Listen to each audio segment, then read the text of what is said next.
Apa kabar semuanya, para siswa-siswa SMP Islam Riyadus Solihin kelas 8? Sehat semua? Baik, kali ini kita akan belajar chapter 9, yaitu memperkaya hasanah batin melalui aktivitas literasi. Sebelumnya kita sudah belajar tentang drama, dan silahkan kerjakan latihannya di buku kalian. Nanti insya Allah kita akan PH ya. Memperkaya hasanah batin melalui aktivitas literasi. Di dalam buku kalian judulnya seperti itu, tetapi dalam PowerPoint kami yaitu bab 9 mengeksplorasi jendela dunia. Intinya adalah kita belajar bagaimana membaca ya. Seperti kalian ketahui bahwasanya buku adalah jendela dunia. Buku adalah jendela dunia. Ini ungkapan yang sering kita dengar ya melalui seseorang, atau bahkan kita sering dengar buku adalah kunci ilmu. Nah, seperti itu. Zaman dulu Bapak tidak membayangkan bahwasanya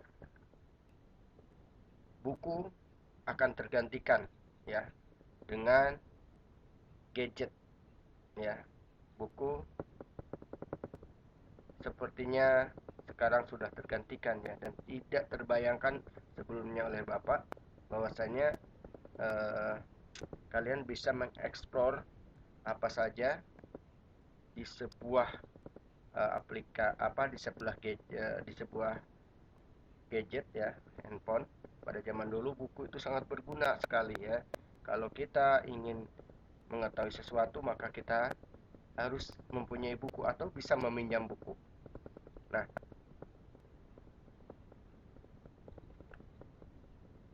tetapi bagi Bapak, buku adalah suatu yang sangat berbeda dengan gadget ya. Bapak lebih suka membaca buku atau lebih suka memiliki buku daripada mencari informasi di gadget. Tetapi informasi memang mudah didapatkan pada gadget, tetapi ada rasa tersendiri ya. Ada rasa yang sangat berbeda bila kita memiliki buku tersebut, ditulis nama kita, kemudian kita membacanya. Walaupun terus terang peran gadget sudah mulai menggantikan buku secara praktis ya, secara praktis. Tapi jangan kita jadi malas untuk membaca buku ya. Nah, kalian mungkin pernah membaca buku bacaan seperti buku pelajaran ataupun buku-buku cerita ya, yang pengarangnya mungkin sudah tidak ada, tetapi karyanya abadi dalam sebuah buku. Makanya ada istilah buku tidak akan pernah mati ya.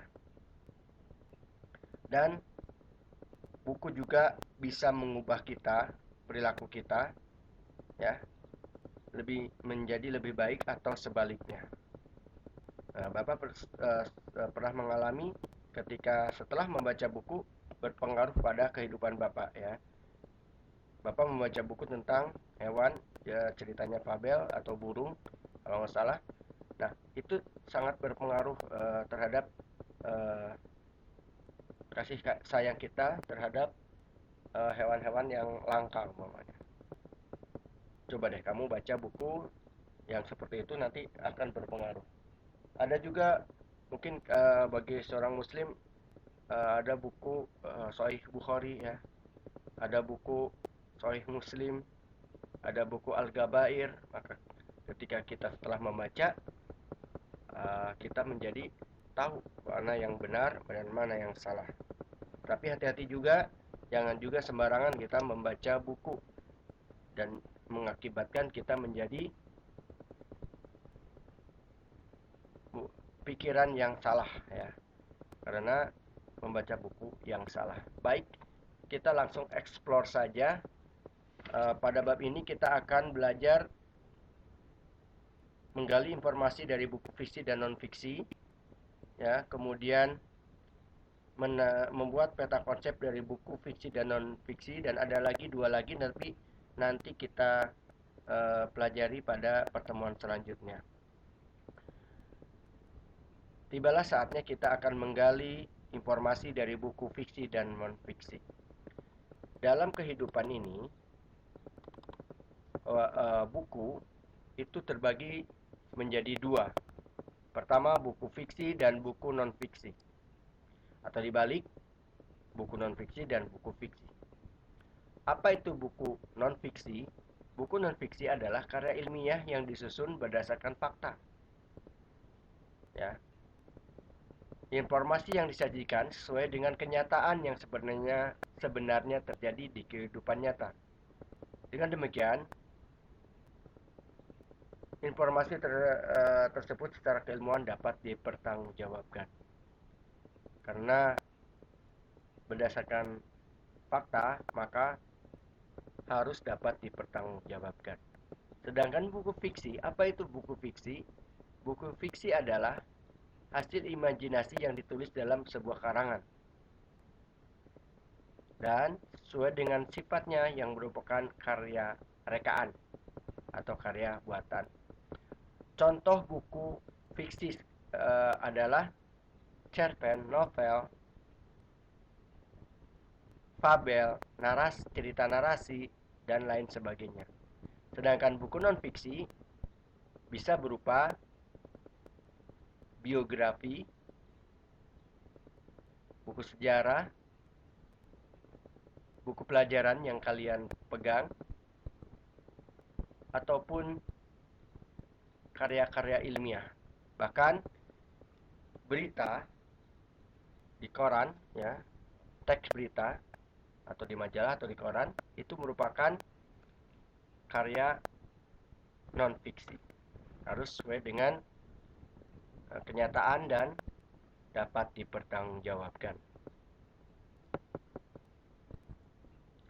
Kita akan membahas selanjutnya keragaman buku fiksi dan non-fiksi. Di sini, di buku kalian, bahwasanya banyak macam buku fiksi dan non-fiksi, ya. Nah, dengan membaca buku fiksi dan non-fiksi, kita bisa pertama menambah wawasan, ya. Menambah wawasan, jadi kita banyak tahu. Kemudian sebagai sarana hiburan atau media pembelajaran. Adapun nanti kita akan belajar perbedaan buku fiksi dan non-fiksi. Sedikit perbedaan yang Bapak rangkum dari buku kalian, bahwasanya buku fiksi itu adalah hasil imajinasi karangan. Kalau ada buku fiksi yang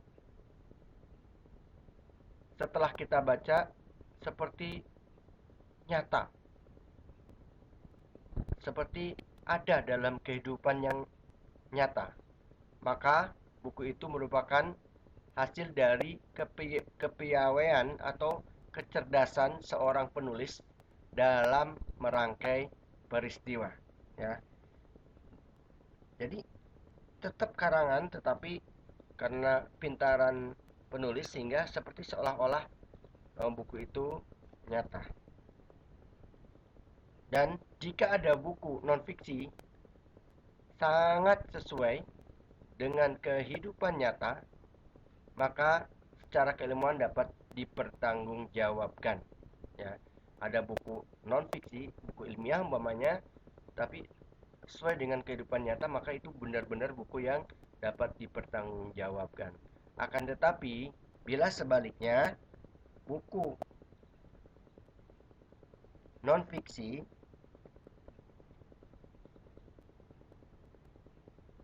dan penulis menyampaikannya tidak faktual, maka informasi tersebut merupakan karya non-fiksi yang tidak dapat dipertanggungjawabkan.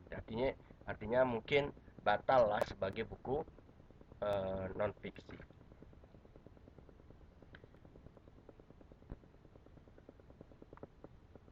Selanjutnya, kita akan belajar perbedaan buku fiksi dan non fiksi. Secara umum, kita tahu buku ya. Kita tahu bahwasanya kita bisa melihat unsur-unsur pembentuk buku di buku ya. Ada cover, ada macam-macam di dalamnya, ada daftar isi, ada kata pengantar, ya. Tetapi terdapat juga perbedaan ya bukunya ya. Bapak di sini memberikan gambaran secara singkat ya. Di sini ada persamaan dan perbedaan buku. Buku fiksi biasanya terdapat sinopsis. Begitu juga buku non-fiksi. Apa itu sinopsis? Sinopsis adalah gambaran singkat mengenai isi buku. Letaknya biasanya ada di cover paling belakang buku yang kita pegang. Di dalam buku bahasa Indonesia ini terdapat sinopsis juga ya. Yaitu sudah Bapak jelaskan bahwasanya sinopsis adalah gambaran singkat mengenai isi buku. Atau kalau kita membaca buku, kita lihat covernya, oke, kita lihat kata pengantar, kita lihat daftar isi, kemudian kita lihat halaman paling belakangnya, apa saja isinya, di situ bisa dilihat. Kemudian perbedaan buku fiksi dan fiksi lainnya, tadi dua-duanya terdapat sinopsis ya, terdapat sinopsis, tetapi ada perbedaan sedikit, yaitu secara umum buku fiksi tidak terdapat indeks dan buku non fiksi terdapat indeks. Apa itu indeks? Indeks adalah bagian buku yang memuat kata penting atau nama orang yang tersusun berdasarkan abjad dan hanya terdapat di buku non-fiksi. Ya. Jadi indeks ini hanya terdapat di buku non-fiksi. Indeks ini hanya ditemukan dalam buku non-fiksi ya. Bapak ingatkan lagi, indeks hanya terdapat pada buku non-fiksi. Di situ memuat kata penting, nama yang terdapat di buku tersebut, juga biasanya terdapat halaman ya. Jadi kata penting itu terdapat di halaman berapa, itu ada di indeks. Dan kamu bisa lihat indeks di buku kalian, contohnya di halaman 202. Nah, di situ ada susunan abjadnya ya. Jadi kata-kata penting dan nama itu biasanya disusun berdasarkan abjad dan terdapat juga halamannya, di mana kita bisa menemukan kata tersebut. Juga kadang ada artinya, tetapi kadang juga tidak. Kemudian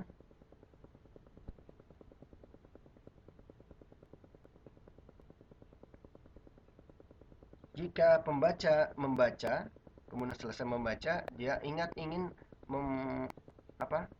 mencari kata yang tadi dia merasa sulit, itu bisa dilihat di indeks di belakang, kemudian di situ ada halamannya ya.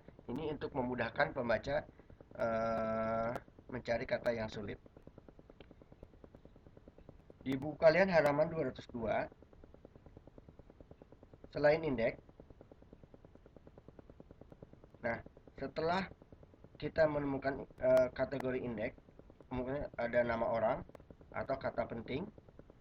Kemudian di situ contohnya di buku kalian, nama orang, kata pentingnya Marah Rusli, nomor halaman 148 umpamanya, dan informasi tekstual, bukti tekstual itu ada ya. Selain disebut angkatan Balai Pustaka, jadi Marah Rusli itu selain disebut angkatan Balai Pustaka angkatan 20, Disebut pula Angkatan Siturbaya karena novel yang paling laris dan digemari masyarakat pada masa itu adalah Siti Nurbaya karangan Marah Rusli. Ini contoh eh, informasi terkait indeks. Jadi ini bukan indeksnya tetapi informasinya. Setelah dari indeks kita membuat informasi. Ini sebenarnya tugas ya, tapi tidak usah ditugaskan. Kita langsung ke membuat peta konsep. Kita akan membuat peta konsep dari buku fiksi dan non-fiksi. Sebelum kita membahas peta konsep, Bapak ingin memberitahukan kepada kalian bahwasannya ketika kita membaca buku atau kita mendapatkan buku, hal yang terpenting ya untuk kita lakukan ketika akan membaca buku adalah membaca kata pengantar dan membaca daftar isi. Kenapa begitu? Dengan kita membaca kata pengantar, kita akan mengetahui gambaran umum tentang maksud dan tujuan penulis menyusun buku ya. Kita akan mengetahui maksud dan tujuan penulis menyusun buku pada kata pengantar. Sedangkan daftar isi, kenapa kita penting membaca daftar isi? Karena daftar isi adalah untuk mengetahui gambaran umum isi buku yang hendak dikisahkan atau dipaparkan oleh penulis. Jadi kita tahu apa sih isinya di sini gitu ya. Terus itu daftar isi. Kalau kata pengantar, apa sih tujuannya menulis buku ini? Oke. Selanjutnya kita langsung ke indeks atau maaf peta konsep. Kita langsung ke peta konsep. Apa itu peta konsep? Peta konsep tujuannya adalah untuk memudahkan dalam memahami isi buku. Dan kedua adalah untuk mengetahui hubungan antar bagian isi buku sehingga dapat diketahui gambaran umum alur buku tersebut. Kalian bisa lihat peta konsep di buku kalian halaman 205. Di sini ada peta konsep dari buku fiksi Sengsara Membawa Nikmat ya, yang dikarang oleh ST Sati. Dari peta konsep ini kita tahu alurnya. Yang di sini ada 15 ya, ada 15 poin dari Sengsara Membawa Nikmat. Dari pertama bermain sepak bola, senjata hidup, dimusuhi dan sebagainya. Ini adalah alur dari cerita Sengsara Membawa Nikmat ya. Jadi alur awal sampai akhir dari sebuah buku yang berjudul Sengsara Membawa Nikmat. Karena sifatnya imajinatif ya di novel ini, jadi bukan informasi faktual kalau novel, melainkan rekaan, sehingga penulis mengarang buku tersebut menjadi serangkaian peristiwa untuk menarik pembaca. Sedangkan peta konsep yang kedua bisa dilihat halaman 206 di buku kalian, buku bahasa Indonesia. Itu ada peta konsep kemagnetan seri konsep 5 karya Sutarto.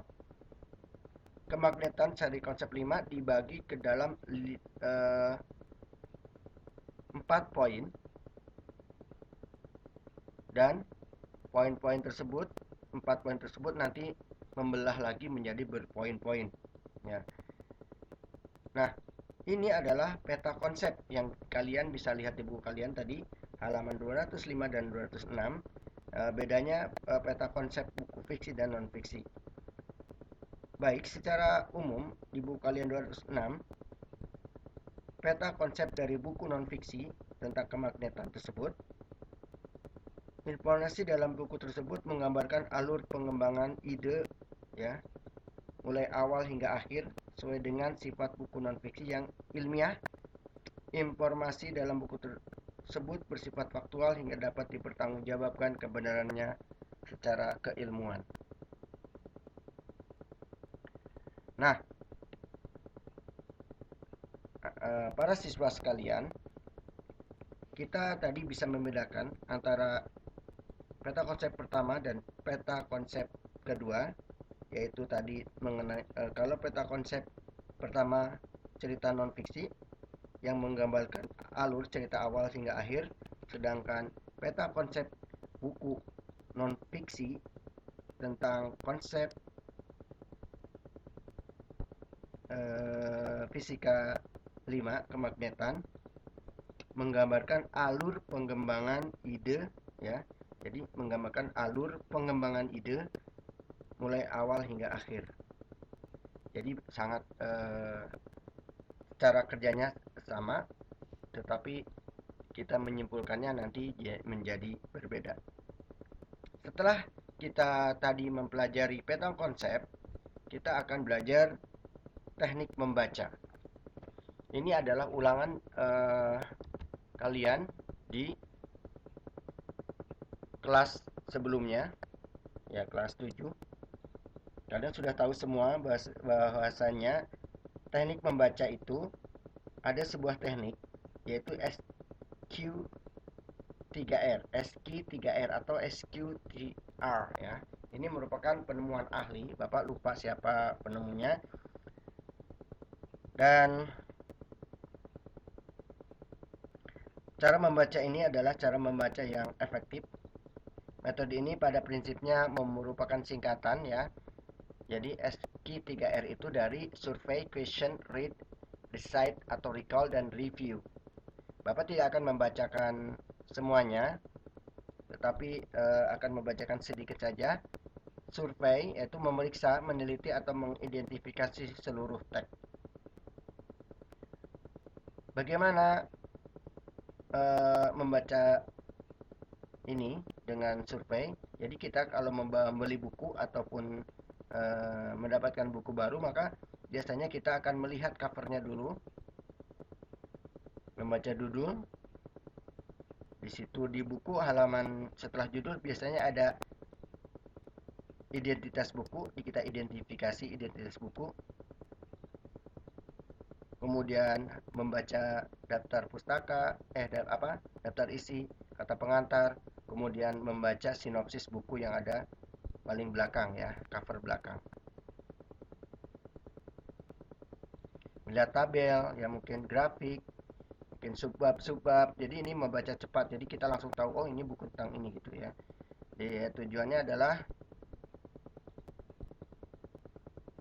maksudnya adalah menangkap makna dengan cepat, mendapatkan abstraksi gagasan umum, mengetahui ide-ide penting, memahami susunan bacaan, menumbuhkan minat terhadap bacaan, serta memudahkan mengingat banyak dan memahami lebih mudah. Kemudian setelah survei, kita akan question.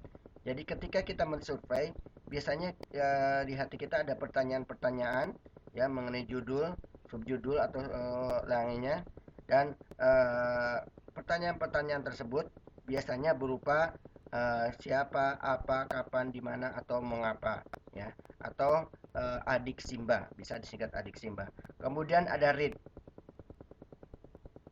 yaitu membaca teks secara aktif untuk mencari jawaban atas pertanyaan-pertanyaan yang telah disusun. Jadi pertanyaan-pertanyaan adik Simba tadi, kemudian kita baca bukunya,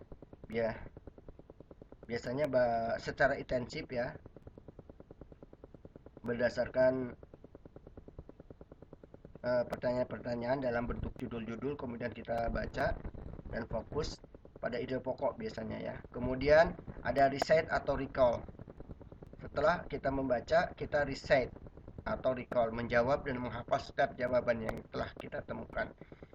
Jadi pertanyaan-pertanyaan tersebut kita kumpulkan, kemudian kita baca, dan setelah membaca kita akan mendapatkan jawaban-jawaban dari pertanyaan-pertanyaan. Dan kita bila menemukan jawaban-jawaban tersebut, kita kita berhenti karena menjawab pertanyaan ya. Ketika sedang membaca itu kita berhenti karena menjawab pertanyaan, kemudian baca lagi, berhenti lagi ya. Ini jawabannya, seperti itu. Kemudian ada kita mencatat juga seperlunya. Kemudian ada review.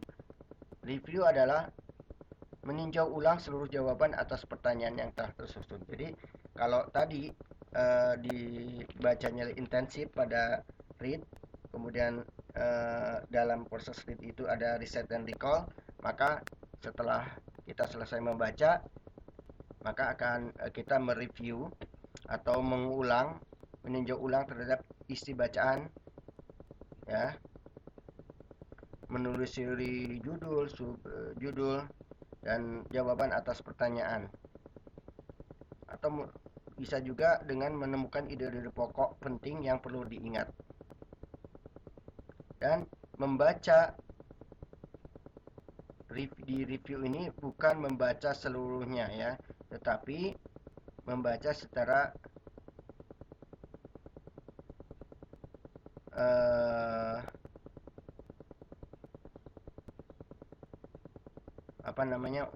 tidak seintensif yang ketika kita read, tetapi review ini lebih mengingat kembali ya jawaban-jawaban atas pertanyaan-pertanyaan. Demikian pada pertemuan kali ini. Mohon maaf bila ada kekurangan. Subhanakallahumma wa bihamdika asyhadu an la ilaha illa anta astaghfiruka wa atubu ilaik.